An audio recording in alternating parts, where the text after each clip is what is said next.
All righty. I am her. And I am him. And together we are Mindful Couple Ventures.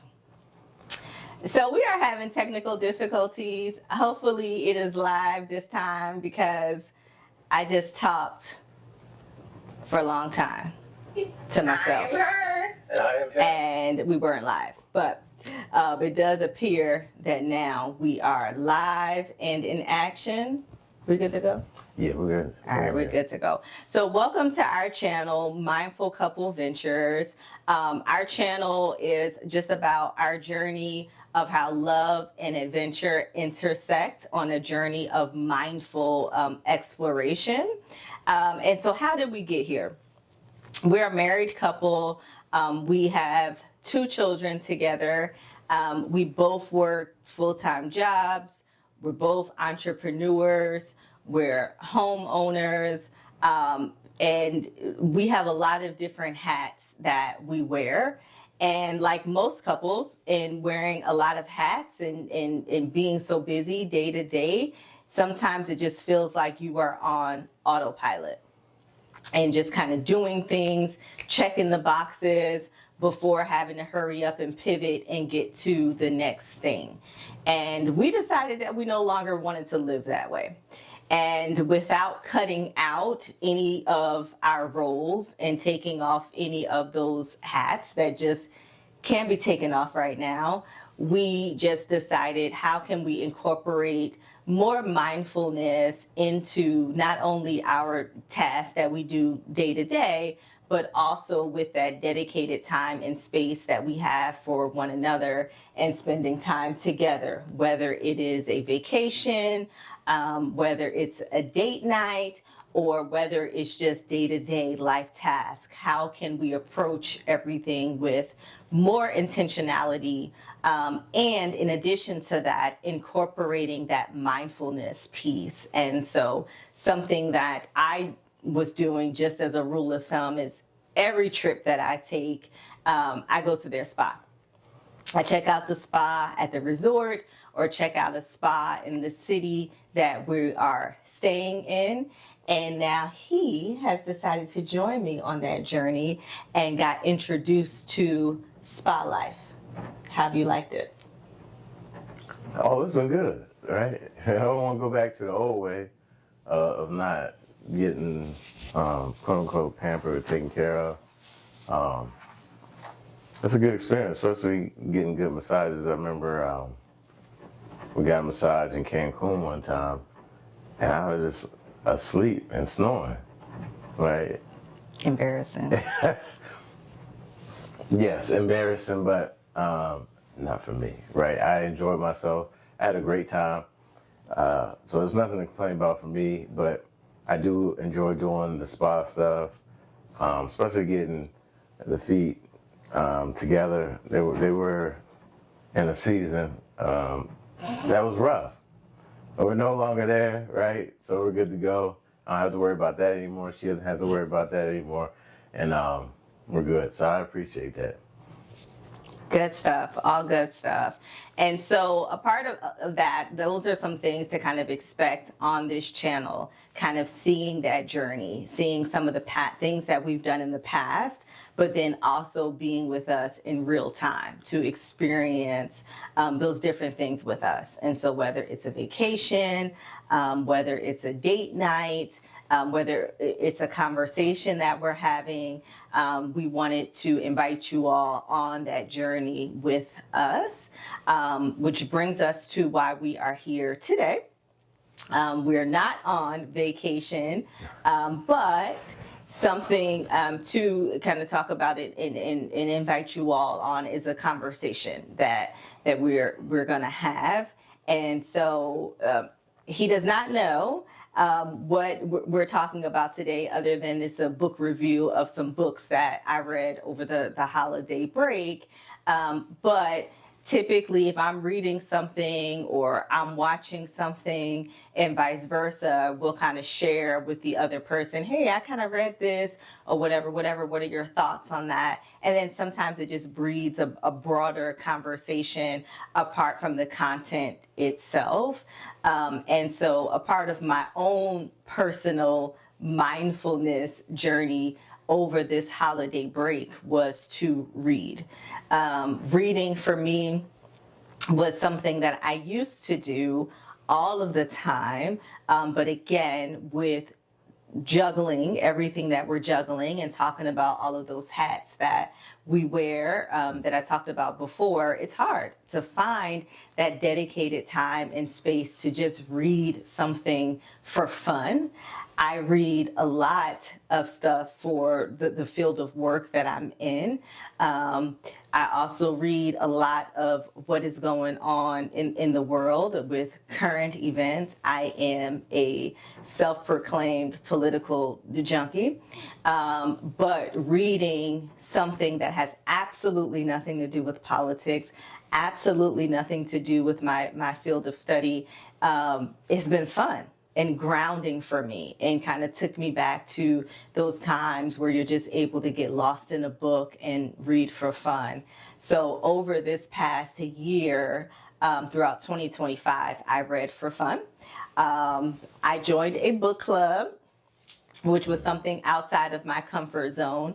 And in that book club, like different books are suggested, and it's a different theme each month. And so I've read stuff that I probably wouldn't have chosen to read, on my own, like some sci-fi books, horror books. None of that are my typical genre of reading. But what it did do was ignite the spark that I had for reading and reading for fun and kind of getting lost in a book, which has been a great form of self-care and for me throughout this mindfulness journey over the past year.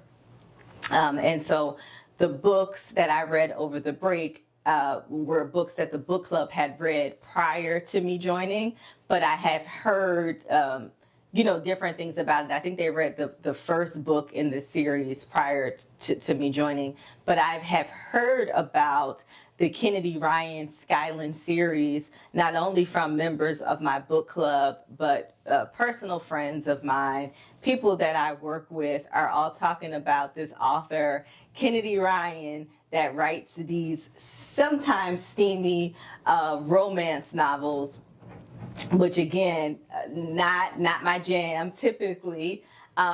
But I've heard they talked about different themes that are within these books. And so over the break, I said, well, why not, give it a shot. I listened to the first book on Audible and I was hooked. Excuse me. You all right? Yeah, excuse me. So our Christmas tree. I'll get you. Thank you. Our Christmas tree is still up. We had a live Christmas tree over the holiday, and I just finished taking the last bit of those decorations off of the tree, and the tree makes me sneeze. So excuse the sneezing, y'all. Thank you. So back to the books. So the books are based on or a part, I should say, of Kennedy Ryan's Skyland series. All right. And so again, guys, you are all just here in the room, a fly on the wall, as I talk to him about these books that I read. And so now he has company for me to talk his head off about something that he's probably not interested in, but he's gonna listen anyway. So anywho, Skyland series of books is 3 books in total. I downloaded the first book probably a week before Christmas, and I was listening to it on Audible. The reason I love Audible, I read both printed books and audiobooks, but I do listen to audio books in particular more than I actually read the printed book. And the reason that I do that is because it allows me to multitask. I can listen to the book while I am doing the dishes. I can listen to the book while I'm cleaning up the house or folding up the laundry or driving in the car, or sometimes walking. And it just helps me a little bit break up the monotony of the day-to-day task. It just kind of gives me something else that I can also focus on and zone out. Washing dishes is not fun. Like, I don't know anybody that actually likes to wash dishes. If you do, more power to you. Yeah. Doing laundry is not fun. If y'all like it, I mean. But for me, I need a little bit of entertainment to go along with some of these tasks. And so listening to podcasts or music and audio books helped me a lot. So I downloaded the book. I'm like, okay, I can listen to it as I wrap some of these gifts for these kids, and start getting the house ready for Christmas.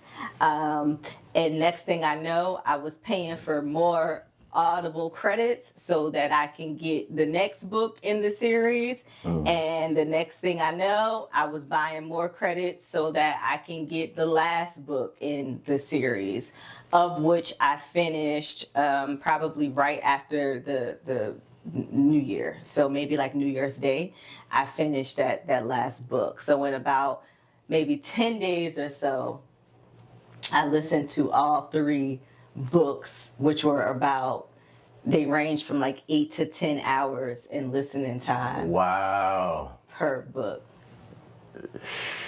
Yeah, so just listening to it, have the AirPods on as I'm around the house. I wasn't working, that was the break, and so it just gave me a lot more time than I normally have. But it was time well spent because I was able to kind of get lost in some of these books. Well, I see. All right, so let's get started. Let's go ahead. All right. So the first book, so I'll say in total, and I took some notes because it's 3 books, guys, but some books entertain you, some books sit with you. But Kennedy Ryan's Skyland series are one of those stories that don't just tell a love story, but they hold space for grief, healing, and becoming.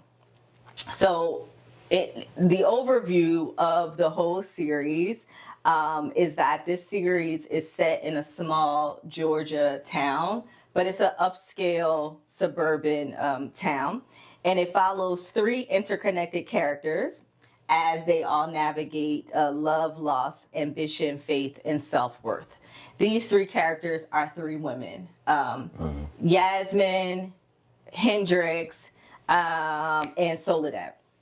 So there are 3 women, probably ranging in age. They're like around our age, so late 30s, early 40s, and they're all navigating major life shifts that they have going on. They met, they weren't childhood friends. They actually met at a yoga class. And so in the first book, I think that the friends had only been friends for about 3 years. But when they met, the 3 of them kind of instantly clicked, and they just became the best of friends. And in showing up for each other, especially as they were all navigating these major challenges in their life. These are emotionally rich, character-driven romances that reflect real-life relationships rather than idealized fantasies. And so by that, what I meant in my notes is that typically, at least for me, when you think about a romance novel, it's like girl meets boy, boy meets girl, or girl meets girl, boy, whatever the situation is. And they meet, they click, they might have a small bump in the road, but they're able to reset, and then everybody lives happily ever after.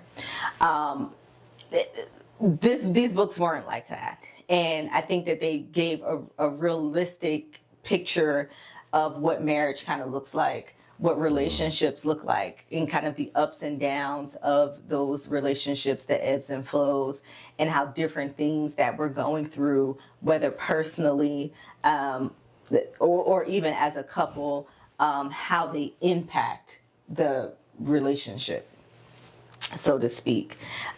So the first thing that stood out for me before I even go into kind of the content of the stories is that these three women, again, late 30s, early 40s, met at a yoga class and became the best of friends.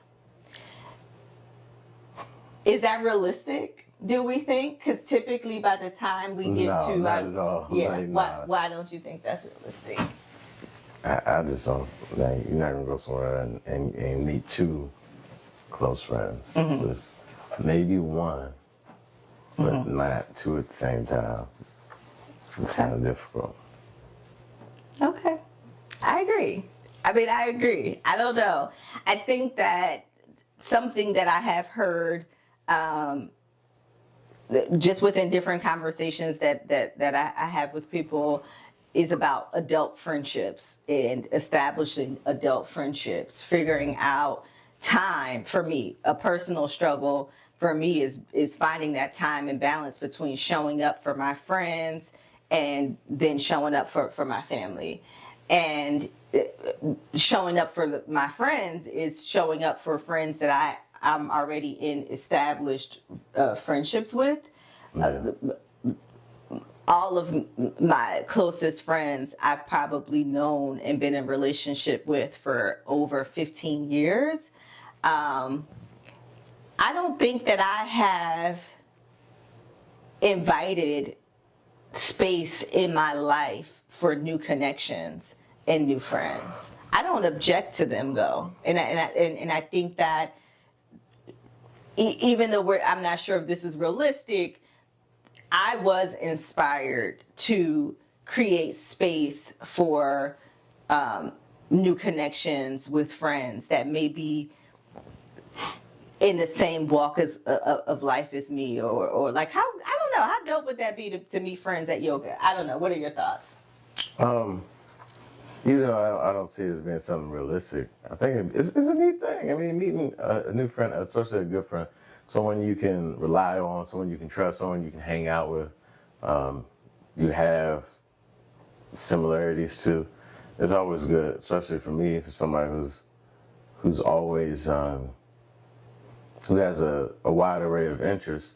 I'm always looking for somebody who's interested in something that I'm interested in. So to find two is like striking gold. Right? Yeah. So, Okay. Well, I thought that was pretty dope. And so I think we both agree that we are open to creating space in our lives for meeting new friends. He does a much better job than I do, though, of being sociable and meeting new people, I think. yeah, I would say I'm good at that part, but like you said, making the time for new friends and stuff like that. I'm really busy. I don't necessarily make a lot of time for that type of stuff with friends. It's kind of difficult, but I don't feel any type of way towards anybody, and I would hope nobody feels any type of way towards me. We all have lives. We're all dealing with things on a day-to-day basis. I'm married. We have 2 kids. That's 3 people I have to have time and dedication to, and then to myself already. That's 4 people, right? Plus 40 hours of work in a week, right? There's not really much. I try to stay on the text message, stay on the calls, and hit people from time to time. But the main thing or main quality I look for in a friend is somebody who has grace and openness and understanding. That people can care for you and care about your situations, but you gotta allow them to live their life too, and don't begrudge them because of it or have ill will towards them because they weren't able to be at every single thing, or they weren't able to hear everything you had going on, or just see you frequently. That's what families are for. Families are to see you every single day. Your immediate family you create. If that's your dog, if that's your cat, if that's kids, wife, husband, those are the ones who are supposed to see you frequently and see you up and down constantly. But that's just my thinking on that. But friends are good. I was always say that. Okay. Yeah, I agree. I definitely agree with that. I was trying to be intentional probably like 2 years ago of meeting more mom friends. Many of some of my closest friends that don't have kids, or those that do, they're just in different age groups and genders, and kind of into different things. And so I was trying to meet more mom friends, especially moms of boys, right? That is a whole just different vibe of motherhood. And so I'm sure those fellow boy moms understand what I'm saying, but that is a story time for another time. That's probably a whole nother video of that dynamic and how I got kicked off the group chat, the moms group chat. I was I forgot about that. That was removed from the group chat for lack of participation. and being active and all this other stuff. But they're moms. How do you expect somebody to be that active unless they aren't active moms? And I don't even know if I would go that far as to say that they weren't active moms, but I will say the expectation of contributing to the group chat was an expectation that I didn't know, right? I'll chime in every now and again on something, but every day, that was a bit much for me. However, I can see if this was some of there's only social outlet, that they're able to devote more time into it than I was. But again, that's another story for another day. That's a story time. Maybe we should start doing story times. When I say active, maybe they had some co-parenting and stuff like that. But it is virtually, it is impossible. Yeah, it's impossible. It was a lot. I mean, to say that you can make something every single week is impossible, unless your kids are not active or something like that. Like, that would be my only thing. It doesn't make sense. It's not. Yeah, I mean, the kids are grown, right? Again, you're not an active parent at that point in time because your kids are grown, right? Yeah. They take care of themselves. They're self-sufficient. All you gotta do is be there for emergency calls. Once you hit a certain age. That's the only way I can see it.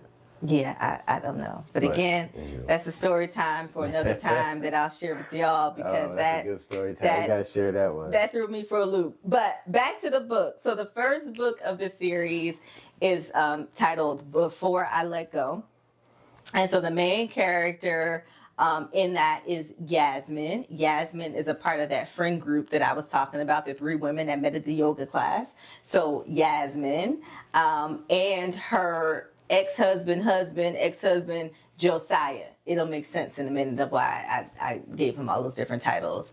Yasmin met the other 2 ladies in a yoga class, and she started going to the yoga class because it was recommended by her therapist, and trying to deal with and have a coping skill for trauma that she had experienced. And the trauma that she had experienced was she lost a baby. Oh, wow. So the couple has 2 kids in the book, like a 13-year-old girl and a son. I think he was like around 10. And then they were pregnant with another child. This couple owned a restaurant together. They were business partners, a very successful high-end restaurant in Atlanta. And they owned this restaurant together. She was pregnant with the 3rd child, and the restaurant's concept came from the recipes of Josiah's aunt. So Josiah's aunt was a cook. She had all of these soul food restaurants. And so you paired the aunt's talent with Josiah and Yasmin's business acumen, and they created this very successful restaurant. The aunt abruptly passed away. I think, if memory serves me correctly, she had a heart attack. Oh. And when she died, it created a void, not only a personal void within the family because she raised Josiah. Josiah's parents had died when he was little in a car accident. And before you start looking at me like that, this was not a Tyler Perry. No. Production. I was looking at the part. It has a lot of layers. So this is not his aunt. This is Monty. Yeah. Okay. Yeah, essentially. And so she was everything to him. He didn't have much other, extended family. She raised him, I think, from the time he was like 8 years old. Okay. And then his wife, Yasmin, was also very close to her and had a very close relationship with her. And so it not only created a void in them personally, but also a void business-wise, because remember, she was the chef at the restaurant and it was her recipes that they were using. So she passes away, and then Yasmin and him are trying to just balance, the other stuff going on within the restaurant, trying to hire a new chef, trying to figure things out. He got pulled to attend some type of conference out of town one night. She was at the restaurant and she tripped and fell, I believe, on like a loose floorboard at the restaurant and broke her ankle and couldn't get up in time. By the time she got up and got her keys to the car and dragged herself out, and got to the hospital, the baby had died. And so the baby ended up being a stillborn. And the baby was pretty much full term at that time. Now, you mentioned something earlier, and to me, it just becomes Tyler Perry is when, no knock on the author or anything like that, it just became a Tyler Perry when you say, hey, if you broke your ankle and you're pregnant, why are we fighting to the car? Let's 911 this thing. Let's not even try to do it all ourselves. We don't have, you are a woman. I want to hear you roar, but not when you're 8 or 9 months pregnant. That's just my take. Yeah, That's that was just the my thing. take. It did happen, but she does kind of wrestle with that decision though later on in the book. So then being as far as like those themes, some themes come up like self-blame. And she did experience a lot of what in therapy we call inappropriate guilt. And so she did wrestle a little bit like that. And with that decision of, well, I should have just called the ambulance, right? Versus maybe if I didn't drive myself to the hospital, maybe the time would have been shorter because the baby ended up losing like oxygen or something. Ooh. And so, that does come up. But both of these major life events happen, causing her to go into a very serious and extended state of depression. And so she was depressed, not really wanting to do anything. She would kind of pull herself together just enough to kind of take the kids to school, make sure they eat, make sure they're breathing, and then, kind of going back into her room, not doing any of the activities that she used to enjoy, not really talking much to her husband. And he buried himself in work. His thing was like, well, she can't, so that just leaves me. And I was down a chef, the aunt passed away, down a business partner, because now she's home.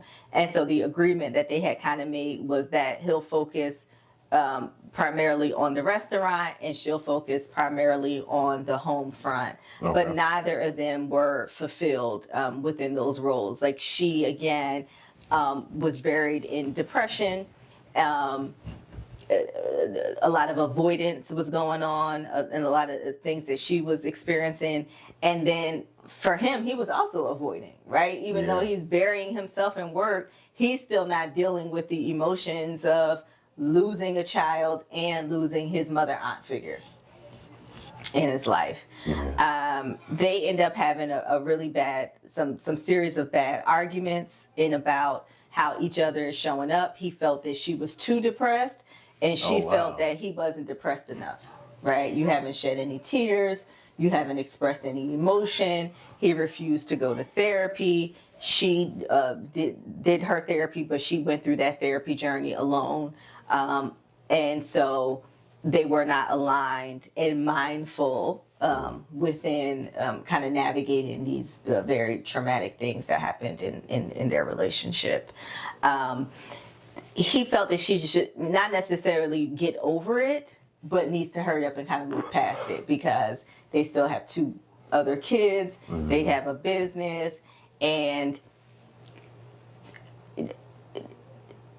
he ends up like trying to paint over the wall that they had painted in the nursery for the baby, because it was just a really nasty argument. She had tried to have sex with him that day. They hadn't been intimate in an extended period of time, That but can be rough. she wanted to be intimate only for the purposes of getting pregnant again. Oh.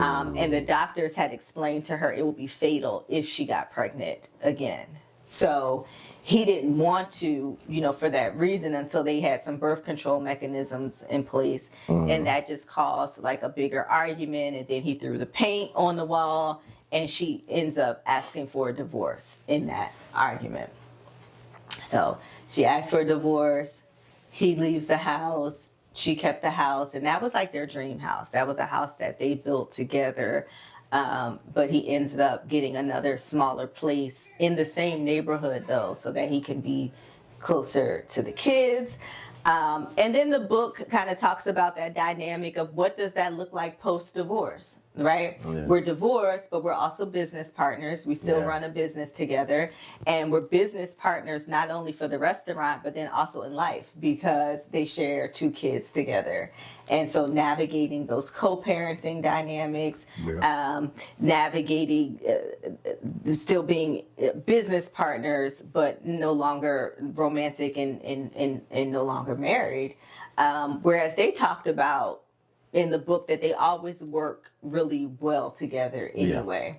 And so it was a smooth transition, but it did kind of remind me of us, only because in the sense of I feel that in terms of like co-parenting and taking care of stuff with the house, because marriage is a business, in a business of financing and finances and paying bills together and all of that jazz, that we work very well together and we're really good, quote unquote, business partners. But do you feel that sometimes that because we work really well in that area, that sometimes overshadows the romance stuff? For me, no. No? Yikes. No, I mean, no matter.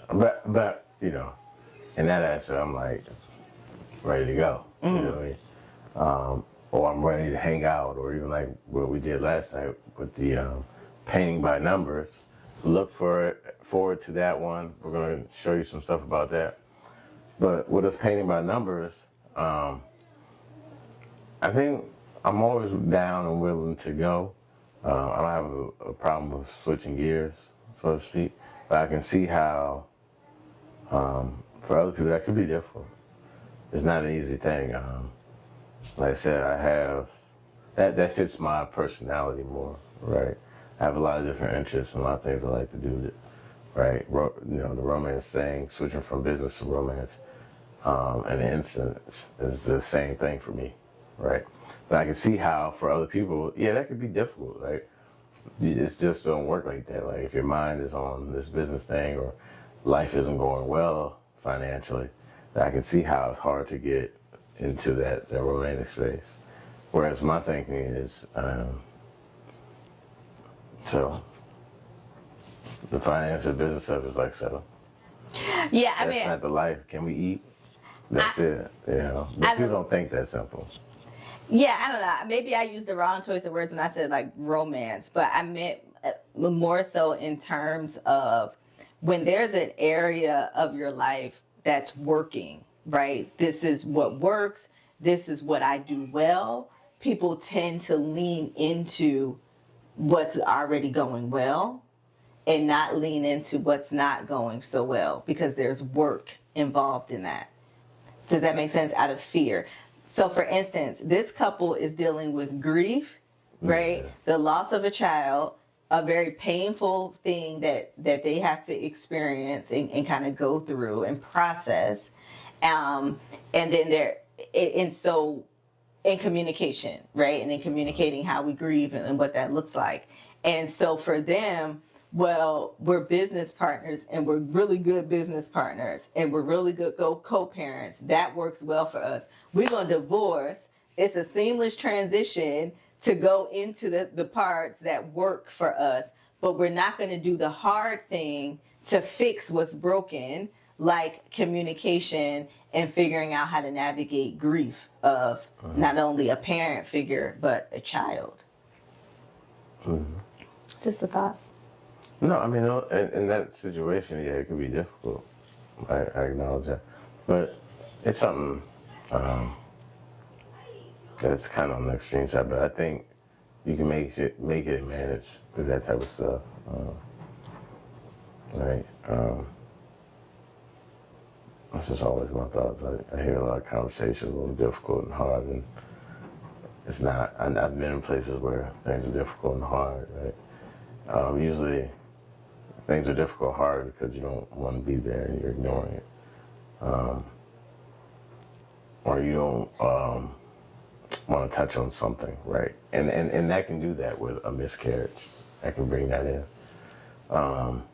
and a mom to you passing away, right?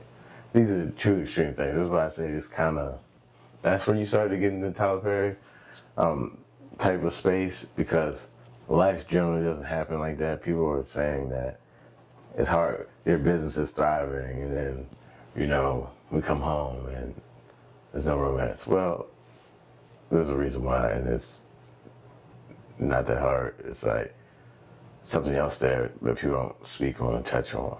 But with the depression, they should have done more work, right, from what I'm hearing. I didn't read the book, but I feel like they should have done a little bit more work on that. And I wanted to ask, did they have, when you spoke about friends, right, and she has the two yoga friends, are either of them married? Is Hendrix or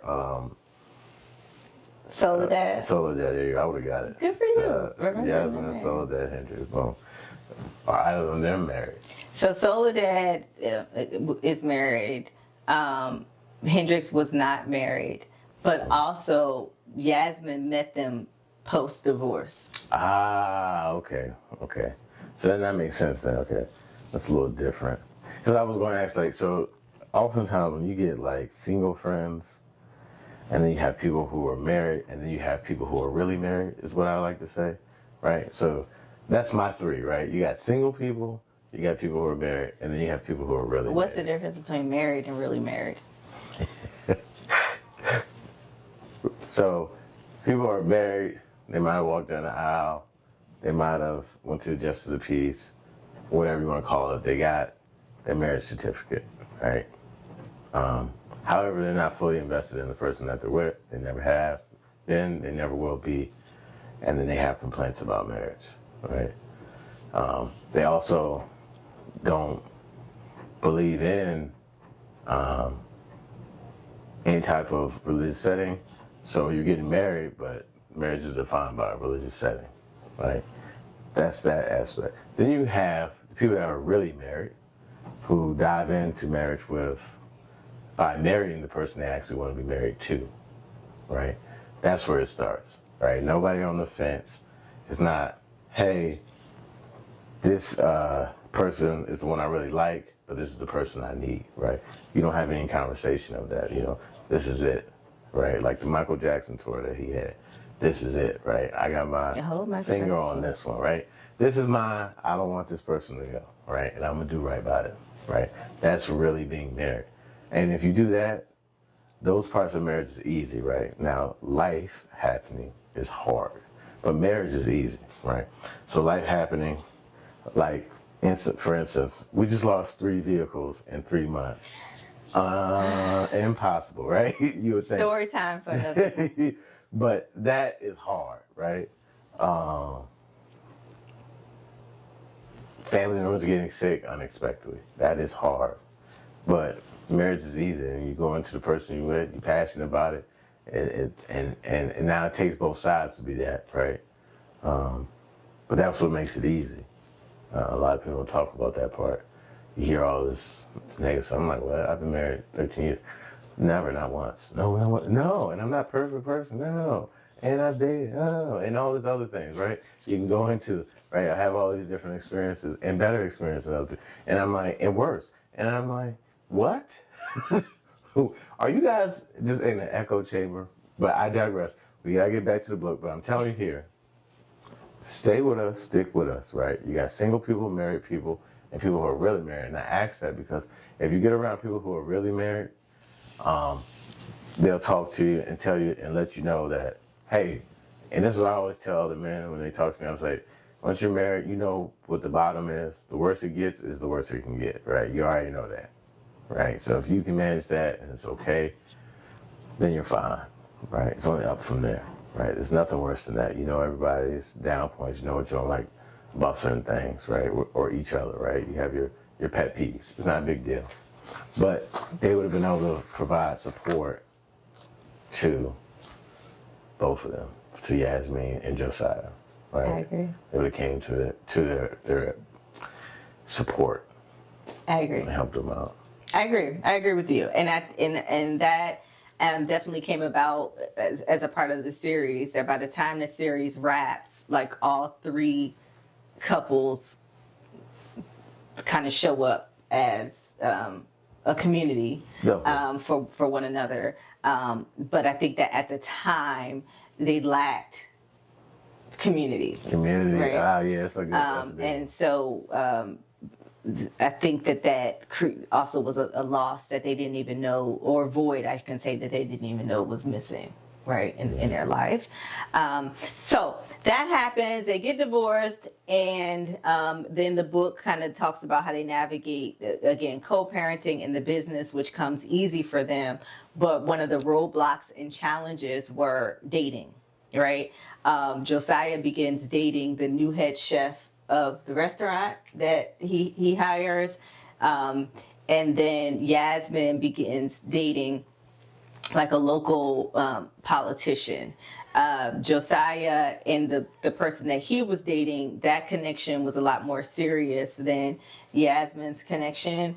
And they were progressing, and it caused, Yasmin to experience a lot of difficult and complicated feelings about that. For starters, the new lady that he was dating had met the kids, of course, because she worked at the restaurant, and then they had began spending time with the kids outside of, Yasmin. All right, The- good. This is good. Why is that good? Who? How- You said they met the kids and they started spending time with them? Yes, the new girlfriend starts. New the girlfriend. girlfriend. I thought you said they got back together. No. Oh my God. Oh, So stop. at this part, the The who? Josiah, the new head chef that he hired at the restaurant, is Okay. also now his girlfriend, and they began spending time together with. When you say the kids. four, so his new chef female friend, Yes. or not friend, girlfriend, Girlfriend. and then the two kids. Yes, Oh, Like, I'm still. they when you spend said they time had community, together. so that's later. that's okay. later down the line. Oh. They have like a game night that Yasmin kind of walks in Okay. on. And she's kind of dealing with feelings about that, right? Where she understands, like, yes, he has a new girlfriend. Hold on. Okay, all right. So now I don't want to pause you right there. So now I'm seeing where the drama comes in. All right, this is where it gets you a hook. Now I'm drawn in. Okay, so this is cool. Go ahead. We got past the Tyler Perry. Now we have the draw factor. Come on. I'm with it now. She kind I'm of in walks in, kind of see them spending time together, and felt like she was outside of her life, like watching her life yeah. being replaced. Her and her daughter, dealing with a 13-year-old daughter, and a 13-year-old daddy's girl at that. The daughter, of course, blamed Yasmin for the divorce and the breakup, and so she was very mean to her mom. She didn't was very short with her. They wouldn't spend time together like they used to, but she seemed to really like the new girlfriend chef, right, which hurt Yasmin's feelings. Through therapy and talking to her friends, Yasmin, I don't want to say she realizes that she was still in love with Josiah, but she accepted and was able to feel that. So remember, Yasmin was going through a depressive episode, and then when people are depressed, sometimes it's hard to feel emotions, whether good, bad, indifferent emotions. And so she, felt at that time that she couldn't even breathe herself. Like she couldn't even feel anything.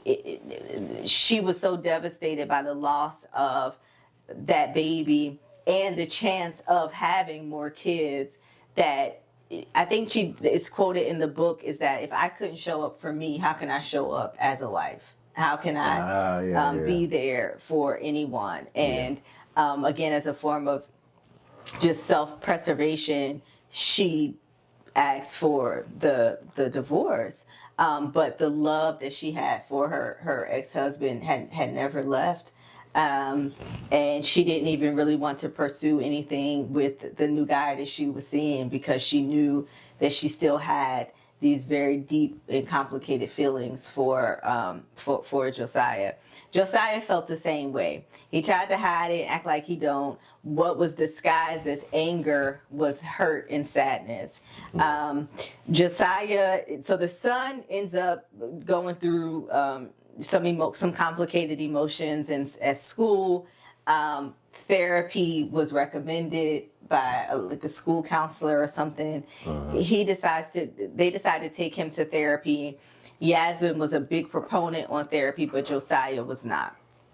However, Josiah was interested in the well-being of his son and whatever was going on. He felt like therapy can work for y'all, but it ain't gonna work for me. Yeah. And so the son had asked him like, well, will you go too? And Josiah was like, well, for you, I'll go, for the son. Yeah. But still like, he didn't really believe in that. Which, kind of Yasmin was happy about that. They look at him, showing up for his son. But at the same time, dude, I was asking you to go to therapy to save our marriage, to help deal with the grief of losing a child, and you ain't want to go then. Yeah. But, it is what it is. And so he started going to a therapist that he identified with and came to some realizations, himself about himself and his life and how he shows up. And essentially he was very angry at Yasmin for asking for the divorce. He felt abandoned. He deals with abandonment issues that he didn't know that he had. Yeah. Remember, his parents died when he was 8. His aunt was the one that raised him, and now she's gone, and now you left. And so he was very angry with her. And that theme, the theme of anger, replays a lot throughout the book, with him being angry to ask for the divorce, with her asking for the divorce. I didn't really like that, how that theme kept replaying throughout the book, because I felt like he put a lot of blame on her. And you could have showed up a lot better too during that time where she was grieving. And you didn't. And so I felt that he lacked accountability a lot in that. Did he give a time frame on this? How long they went before getting the divorce? Maybe like a year. Okay. So that was a good amount of time. I was wondering. So like sometimes stuff takes time, especially when you're dealing with that. He had a double loss of parents. He just keep losing parents. He lost 3, and that could be a lot. Are you crying? No, I am not crying. I'm over young. I'm like, you don't even know these people. Can you stop? But it was good though. So long story short, y'all, as we wrap, they end up expanding the restaurant to a Charlotte location. They go from Atlanta to Charlotte. Yeah, they lived in Atlanta, but they were opening up a new restaurant in Charlotte. Okay. And they end up going to visit the restaurant that they were going to purchase in Charlotte. And one thing led to another. They kind of talked and had a lot of tears about what happened in the relationship and who did what and what went wrong. And then they slept together, but they agreed. First they agreed for it to just be one time. Then they agreed to only sleep together. There was never going to be anything more outside of that because she abandoned him by asking for the divorce and all this foolishness.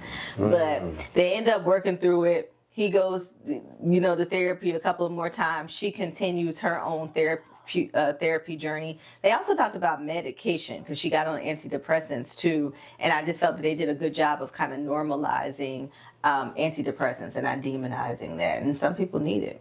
Yeah. And that it was okay. And then her mom and their friends was also kind of pushing them to kind of get back together too, on the low, and creating an environment where they're alone together and so on and so All forth. right. He did do the responsible thing of breaking it off with the chef girlfriend before anything had even happened between him and Yasmin, which was great.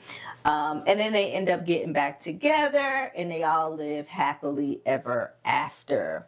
So overall, this book explores what happens when love is tested by unimaginable loss.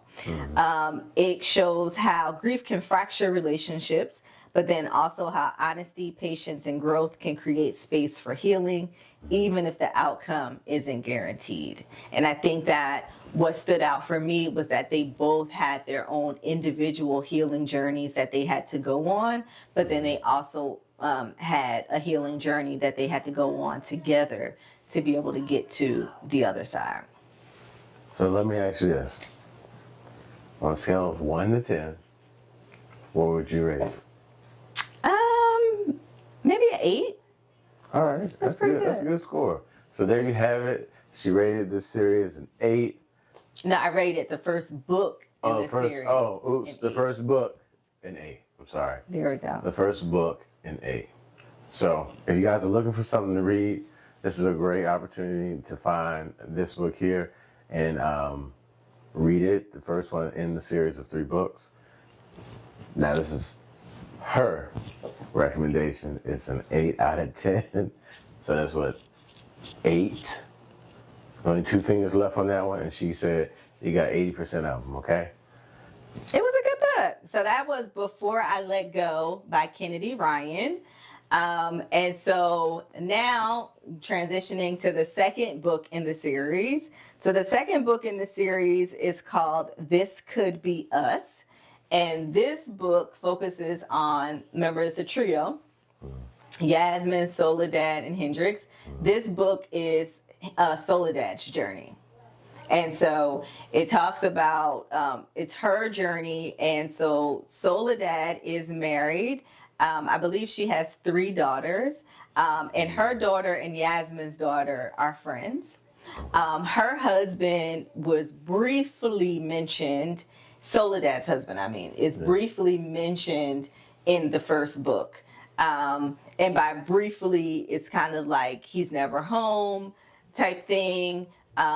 He doesn't really show up for her. He's not as supportive of her as she is of him. Soledad is a stay-at-home mom and kind of, but bears the responsibility of doing everything, right, for the children and for the household, which I don't agree that is the role, even if you are a stay-at-home mom, that dad still needs to share in some of those responsibilities. Would you agree? Yes, but why you look at me like that? Because I just want you to make it part of the conversation. She ain't never been no stay-at-home mom. Now, I agree. Yeah, you should have some type of input. The kids should know you at some capacity, right? They should have an idea of who you are. Even if you're a man, even if you're a father, they should have something to do with you. If that's some type of activities, if that's life skills, you should have some type of hands-on. All right. But yeah, that's what I feel. You should have some input, right? Thank you. I'm just making conversation here. So This Could Be Us. The core themes of this book, according to my notes, are identity and self-discovery, emotional independence, redefining love beyond survival, and choosing yourself without guilt. So this story centers around, again, the character of Soledad. It does get a little Tyler Perry-ish, I won't lie, but Soledad is married to this man, I forgot his name, and they go to his company's holiday party. Now, prior to going to the holiday party, I guess Soledad had tried to get romantic with her husband, prior to he rejected her. He said that her stuff she was dry, and he would just basically make her feel bad about herself, so that he didn't have to engage with her romantically. They go to this holiday party. Um, she ends up she's walking through the party, and she comes across a room with a boy. He's kind of sitting in the room, a teenage boy, and he's trying to solve a Rubik's Cube. And she was impressed by the speed of which he was trying to do this Rubik's Cube and solve it, of which he solved it. And she's just watching. And then the little boy hands her the Rubik's Cube. He didn't speak, but he handed it to her to try to engage her, in playing with it. And she introduces herself, and then the boy like repeats her name and remembers her name. Then a man that we later find out is his dad kind of comes in and asks if everything is okay. And the dad was very impressed that the son had like extended the Rubik's Cube to Soledad to play with him and was engaging with her, because the son is nonverbal, he's autistic, and he typically doesn't like people. He's really antisocial. He kind of stays to himself. Okay. And so that strikes up a conversation between Soledad and a man that we know is named Judah. Now, Judah just so happens to be the accountant of the company that her husband was working with. Okay. And when her husband saw Judah and Soledad talking, he gets upset. They exchange some words, and Soledad and her husband leave the party. Her husband was very upset because he was saying that Judah had it out for him. He was the new accountant that they hired, and he had it out for him. Don't talk to him, stay away from him, and so on and so forth. The series progresses. The husband ends up getting arrested for embezzlement. He had embezzled millions of dollars from the company. And Judah, the new accountant, was the one that had discovered it and had been asking questions. But I guess the husband didn't respond or didn't provide what they needed. And so the FBI came and what's that called when they come in the house? Raid or search. Yeah. They raided the house and took him out into handcuffs, took him to jail. Come to find out, the husband really was embezzling money, and he was doing it with the assistance of his secretary, a much younger girl that he ends up had a relationship with. Soledad goes to visit him in prison. The secretary girlfriend ends up being there at the same time. Come to find out she's pregnant. I told y'all I get a little Tyler Perry-ish. And then Soledad does.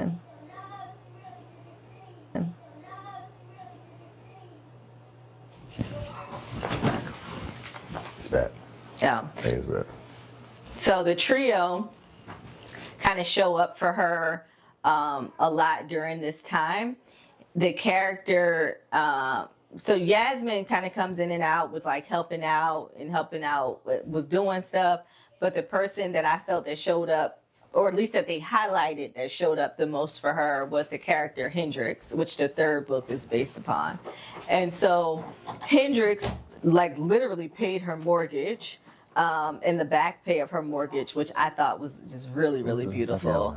But then also showing up for her emotionally, providing that emotional support, helping her with her daughters. One of the daughters is like a really talented gymnast. And so Hendrix was paying the tuition, not only for their private school education, but then also for her lessons as far as being a gymnast. Hendrix was in marketing, advertising as well. She was like, and maybe marketing and advertising, but she was also like a talent manager for reality TV stars and other social media personalities. And so she had encouraged Soledad, who was always, she's like a Tabitha Brown-ish type character, where she does it all, redecorating, cooking, designing, and stuff like that. And so Hendrix helped her to, market herself on social media, get a following going. And so she started doing that and selling her products. And and so on and so forth, cooking and so on and so forth, doing events, catering, all of that good stuff.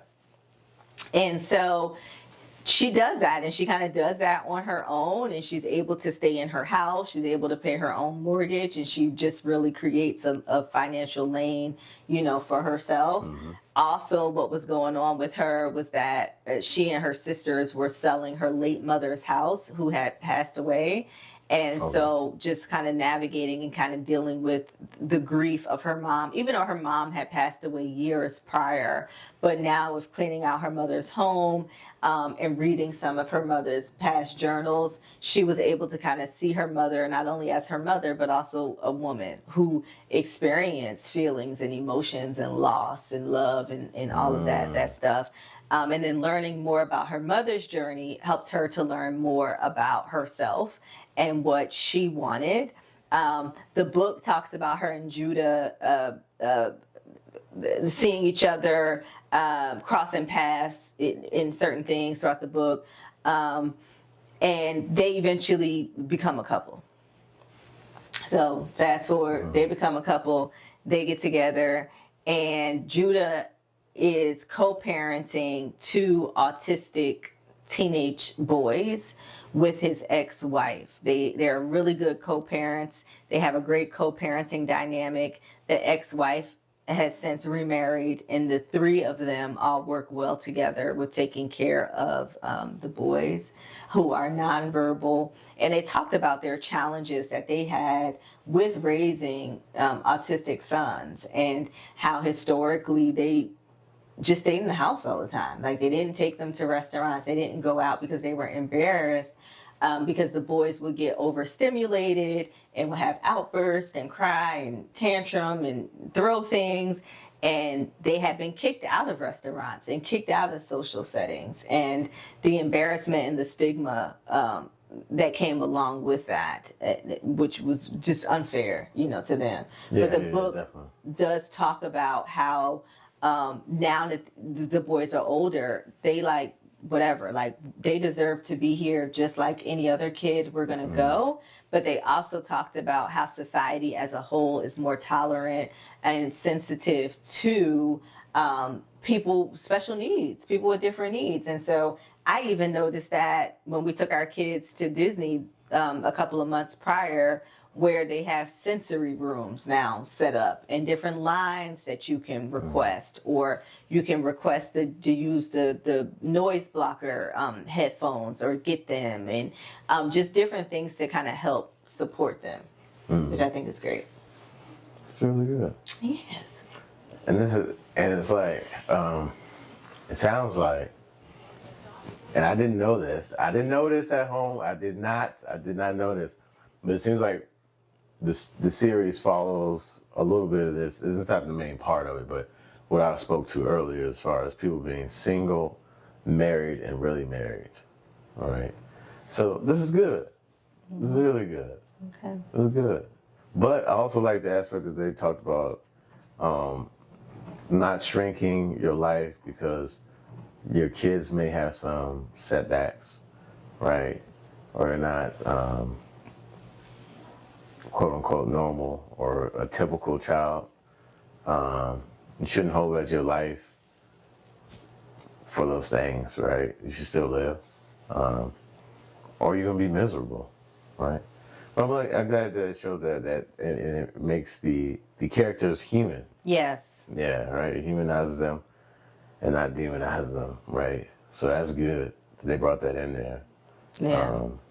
And it doesn't feel Tyler Perry. That feels more normal. Like there's gonna be some people that are autistic, but it's not gonna be some crazy. Yeah, no, that wasn't the that Tyler Todd Perry. set up, That wasn't right? the Tyler Perry part. The Tyler Perry part was about Yeah. the ex-husband embezzling the money. Yeah, I know. and the I'm secretary, saying, and she was pregnant. That's yeah, but that's why I'm glad they put the autism in there. That's what I'm saying. Like, yeah. it's not a crazy thing. He Yeah. wouldn't think to do that. He would probably make the kid extreme if they were. And Anywho, no, we this is not love a Tyler Perry Perry Studios. We love production. what Tyler Perry does. Just some of it can be a little much. Well, yeah. Yeah. This wasn't that though. This is not that. And so- She rated the first book an 8 out of 10. What do you rate the second book?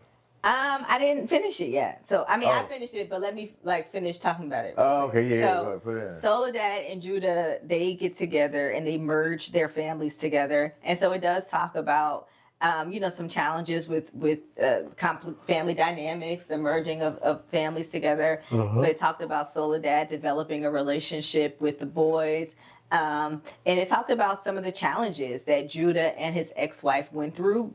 Many of the challenges were when the kids were younger, though, but of course, of navigating, balancing raising two special needs kids. One of them had a lot of medical conditions, seizures. He was hospitalized a lot. And so Judah stayed home. He's an accountant. And so he took a lower paying job to be able to work from home because his ex-wife, who was an attorney, would have to go into the office. She was a trial lawyer and stuff like that. And so that kind of stood out to me in talking about like those decisions and those sacrifices that we have to make within our careers as parents. And we may have to change things up a bit, or somebody got to stay home with the kids, or just figuring out what that looks like. And I think the fact that the man, the quote unquote man in the relationship, he is the one that stayed home so that she could advance her career, and that was very important to him. That was powerful, I thought, in the book. Yeah, So we don't typically see that a lot. And so, again, for me, it just paints a realistic picture of what things look like. Sometimes we have special needs kids, and it was written in the book just so effortlessly, right? It's not that they were special needs kids, but that these were his kids who just so happens to also have special needs. Yeah. So I thought that was dope. They end up together. They don't get married. Yasmin did not want to be married again, but they committed their lives. Or Soledad? I mean Soledad, but they did commit their lives together. So that was them. Overall, what I wrote was that this story centers around a woman reclaiming her voice and her identity. It highlights the importance of self-worth, boundaries, and building a life that feels aligned. Romantic love becomes an addition to her life and not a rescue. So remember how I talked about, like, she wanted to do it on her own. She wanted to establish that financial independence that she didn't have, when she was married, on her own. And so Judas didn't come in and save her. He was just an addition to the safety net that she already has set up for her and her children. All good? Oh, good. All right. All right, y'all. Book 3. I'm getting a little tired. All right, so the third book in the series is I Can't Get Enough. And this book centers around the third character of who? Yasmin. Oh, I'm sorry. Oh, yeah. Hendrix. Hendrix. I'm sorry, my bad. Know you? Yeah. So this book centers around the character of Hendrix. In my notes, I put that some of the core themes of this book was desire and vulnerability, stop yawning, emotional risk, trust and surrender, and then letting yourself be fully seen. So in this book, the character of Hendrix, who I told you all, she's a manager. And so she was managing somebody who was on a reality TV show at the time. She was a model. She took her to an event, a party, and the party was Hendrix meets her love interest in the story. I forgot his name. Oh, Maverick. And so he was a billionaire, and he owned the home of where the party was being held at. Him and his model girlfriend had already agreed, or together they had ended their relationship, but it wasn't announced publicly yet because they were still co-hosting this event together. He overhears Hendrix having a conversation with her mother, and essentially was like singing to her mother. And he just overheard elements of the conversation, and he understood immediately what was going on. So the character Hendrix's mother was managing early onset Alzheimer's, and Maverick's grandfather had recently passed away from Alzheimer's. And so he overheard Hendrix like on the phone with her mom, trying to calm her down and singing a song to her that is grounding for her mother and kind of helps her to calm down. So they kind of instantly bonded over navigating through dealing with a parent or grandparent who has Alzheimer's and or dementia. And so they continue to kind of talking. A spark is kind of felt, but she, quickly, tries to put that spark out. Like she kind of feels something, but because he in a relationship with the model that they was co-hosting the party together, and she didn't want no parts of that. Her and the model weren't friends, but they were friendly. And then they shared the mutual friend in the person that Hendrix was managing. This is Hendrix's big break. She wanted to break out into TV production, and so her the person that she was representing, they were building a reality show about her, but the model was producing the reality show. So Hendrix and the model were in which the ex-girlfriend, they're gonna be around in business together. Yeah. So she was telling Maverick, like, I want no parts of that. Like, I got this opportunity over here. I want no parts of you. Yeah. And even, after he was like, well, we broke up or whatever, even once she saw in the paper that they broke up, she was still like, I don't want no parts. But, the connection was there. The draw was there. They started dating. The ex-model girlfriend find out about it. She see them on TV or something. And she tells Hendrix that she no longer wants her a part of the project. So Hendrix, that created a challenge for her because, she's like, the one thing she never wanted to do was put a man in front of, her career. But she also had never seriously been in a relationship and fell in love and connected to someone. And he continuously showed and proved to Hendrix that he, chose her and would show up for her. And he did that both professionally and putting her into positions of power, but then both in a relationship setting that even though he is a billionaire, he will fly anywhere to be with her and to support her and to help her.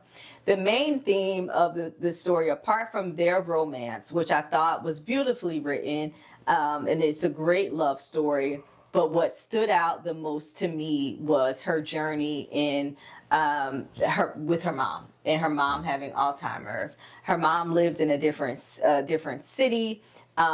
She was based out of Atlanta, but her mom lived in a small town in North Carolina.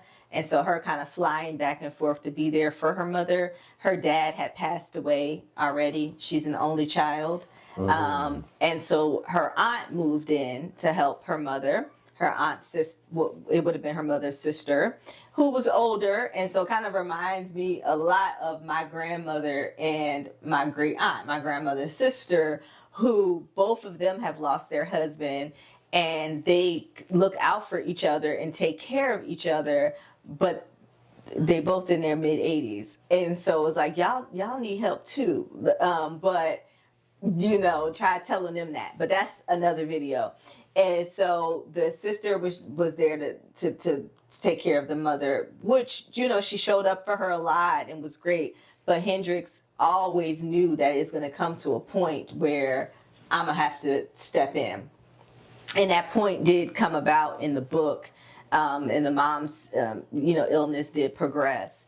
And so just kind of navigating that challenge of a family member, having Alzheimer's and forgetting forgetting who they are, and it hurts, and it's really, really hard. And so it talked about the grieving process, that when you do have a family member with Alzheimer's and dementia, where they say that you grieve twice, because you grieve them while they're alive, because you're grieving the version of them that's no longer there. They're often a shell of themselves. They often become very childlike. And this is not the version of the person that you remember growing up with. But then, when they do transition, now you're grieving that transition. For a second time, yeah. And so it's a lot. And I went through that with my grandfather. And so this book really resonated with me in, just watching that journey and all that it entails. And even just thinking about the responsibilities of and pressure of being an only child. And so I am my mother's only child. And so my mother is young, beautiful, thriving, living her best life. She didn't get home last night to 2:00 in the morning. She texted us and told us that she was home. So she is fine. She outside. But there will become a time where I know that I will, God willing, if I'm still here and strong, but being there to be the caregiver for my mother. Yeah. And so I don't have a sibling to kind of call and put stuff on, or we can divide and conquer. I know that it will be all on me, and I know that my life will change so that I can be there, be able to physically be there and emotionally present to care for my mother. And so this book, again, it just resonated with me with that journey and kind of what that journey looks like. Hendrix also just so happened to be falling in love in during this time, but also dealing with letting him in and allowing him to be that sounding board and not feeling like that pressure of her having to do it on her own, which then reminded me and resonated with me that we will be there to kind of care for my mother, but both of our sets of parents, right? Mm-hmm. And so that'll just be something that we'll have to be mindful about navigating together and kind of figuring out, what that looks like. The book, she also went on another journey of self-discovery, some body image stuff, feeling like she's good enough and so on and so forth. But again, the parts of the book that I set with the most is an aging parent and kind of dealing with that and navigating that.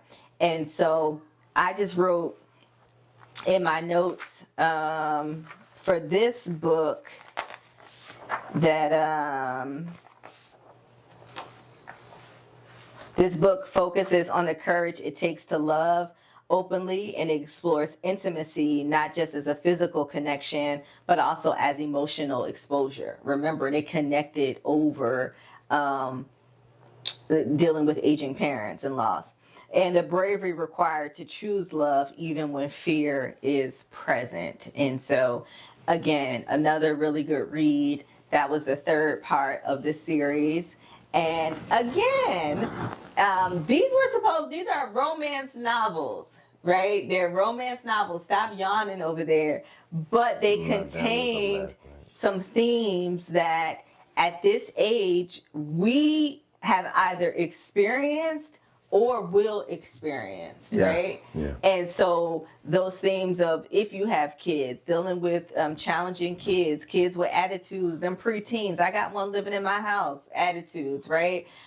Dealing with, if you have a kid that may have special needs or different needs, right? What that kind of looks like. And aging parents, right? That's something else. And they call us the sandwich generation, where we're sandwiched in between being caregivers for children, but also at the same time caregivers for your parents too. So it's a lot. Oh yeah. It's a lot. So we need a rating for the last two books. Okay, so the book about Soledad. Okay. I would probably rate that an 8 out of 10. Okay. And then this last one, I would probably rate this a 9 out of 10, right? Oh, Now, again, all of the books get steamy. They have some steamy scenes in the book. I probably like the romance and the steaminess of the first book, Before I Let Go, with Yasmin and Josiah the best, more so than the other characters. They were all really good though. But I think that I like this last book the best, Hendrix, the story about Hendrix, only because it was those themes that, like I said, that I can definitely relate to. And I have either dealt with in dealing with my grandfather with Alzheimer's, and am dealing with, because now I'm dealing with another family member who is in the early stages of Alzheimer's as well. And so it just felt like I was reading my life. okay. All right. All right. I was just gonna say it's because there's a billionaire in there with Hendrix, but all right, cool. Am I married to a billionaire? It's not about what you married to. It's about the book. What drew you in? Where the excitement came from, right? You know, that's all. I was like, oh, okay. So she's looking for a billion. Anywho, so They didn't Thank really you for play that tuning- up though. Yeah, They didn't, oh. like, they talked about, like, of course, his privilege. He was in the process of buying a basketball team, and how he be jet setting across the world. But because money wasn't the center, like, of his identity, even as a character, the book didn't make it the center of anybody else's universe as well. okay, cool. Okay, all right. It was like less than I'm dating a billionaire, but more of like I'm dating somebody who just happens to be a billionaire. Okay, all right. Well, that's good. That's a good thing. Very good. I do have some closing thoughts though before we end. let's hear. So in total, this Skyland series, it reminds us that love is not about perfection. It's about presence, honesty, and the willingness to grow. These stories encourage readers to slow down, reflect, and choose love that honors both connection and self-respect. All right. And so, as you all read these books, if you choose to read them, or there are some reflection questions that I want you guys to kind of ask and drop in the chat. And even if you didn't read the book or have any interest in reading the book, I do think that a part of mindfulness, or a core component of mindfulness, is that self-reflection piece and that processing. And so I have 4 questions that I want you guys to kind of sit with and drop the answers to the questions in the chat. There is no judgment. This is a judgment-free zone. Judgment free. Right? But it's just a space for, again, that mindfulness, that connection, and then that processing piece, right? So, question 1, how do I usually respond to grief or emotional pain? Do I avoid it or allow myself to feel it fully? Right? So, kind of think about that. How do you respond to grief or emotional pain? And I'll tell y'all, I'm a big avoider when it comes to grief. Big avoider. I will busy myself up. I will plan the family member's whole funeral. I did it with my grandfather. I'll plan the whole funeral. I'll do the eulogy. I'll cook. I'll clean. I will do anything other than sit with the grief and sit with the emotions, right? Big avoider over here. So I'm being honest. I encourage y'all to be honest too. All right, number 2. What boundaries help me feel emotionally safe, and where do I struggle to uphold them? All right, so that question is about boundaries. And then question number 3, what does healthy love look like for me right now? Not in theory, but in practice. That's a good one. That's a good one. I like that. Okay. Well, since he likes that one, we'll end it there. 3 questions for you guys to sit with. All right. Any closing thoughts, statements? Continue to read. If you aren't reading, read something, find something that you enjoy. We hope that you enjoyed this series about the book review, Before I Let Go, and the rest of the series. We ask that you tune in for some other things. We'll be talking about our New Year's resolutions. Even though I know we're well into January, we want to have a live where we just get together, do our vision boards, and we have a cocktail. Yes, emphasis on the cocktail. All right, I'll be bringing probably margaritas and old fashions. You bring the drink of your choice. If it's just lemonade, maybe that's part of your New Year's resolution, or you're going to be cutting back. I'm cutting back too, to 1 day a week myself. I already had my 1 day. I'm good. Now I'm back to working out hard and, staying away from overindulging. All right.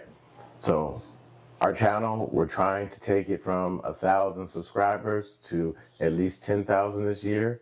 We're trying to have a big impact. We're going to have different series. We have the book review right now.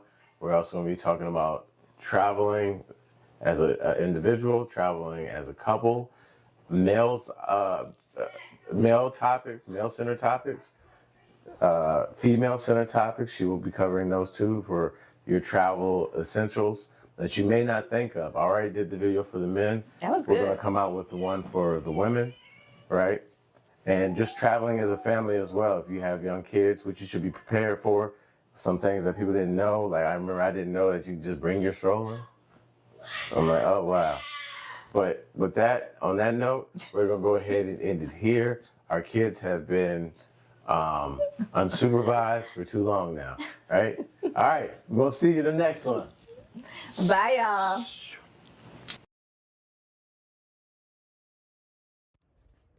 Yo, we did an hour and a half. You can, yeah, girl.